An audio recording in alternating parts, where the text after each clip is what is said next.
गौरी पूजू राम के पियारी है जानक जी के अंगना। गौरी पूजू राम के पियारी है जानक जी के अंगना। आसन कमल सिया हाथ कायल लनी है जानक जी के अंगना।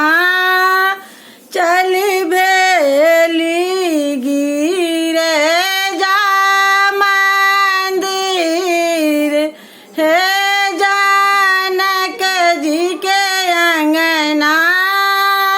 चली भेली गिरे जा मंदिर है जानक जी के अंगना। गौरी पूजू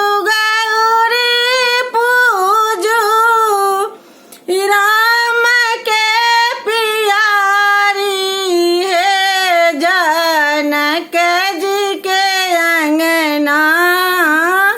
गौरी पूजू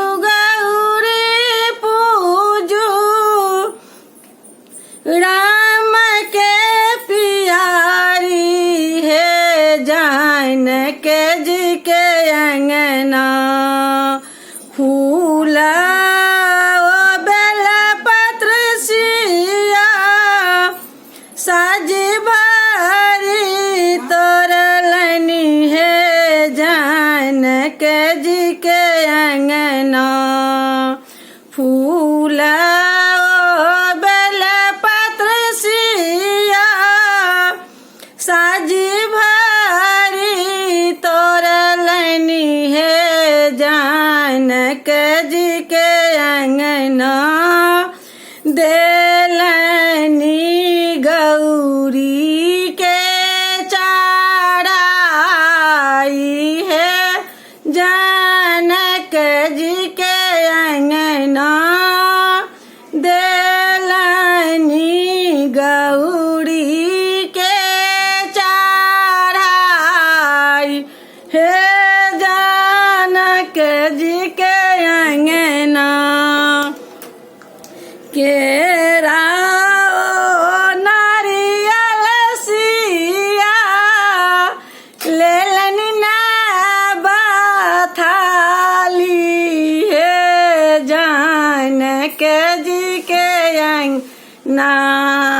केरा नारियल सिया लेलनी नबा थाली है जानक जी के अंगना।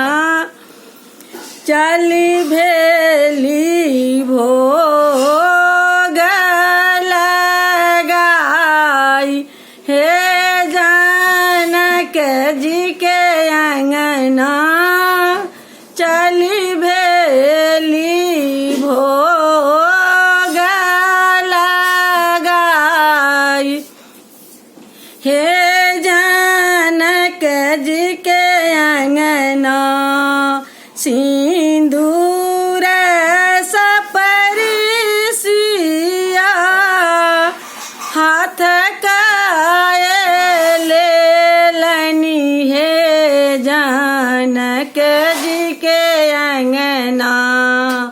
सिंदूर सपरी सिया हाथ कायल लनी है जानक जी के अंगना।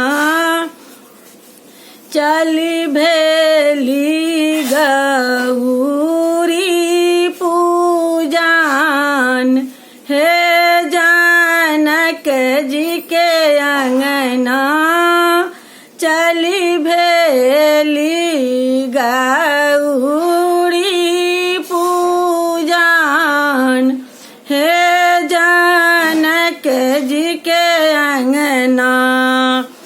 गौरी जे पूजी पूजी भाग्य जे मांगल हे जानक जी के अंगना गौरी जे पूजी पूजी भाग्य जे मांगल हे जानक जी के अंगना और मांगल आही बात है जानक जी के अंगना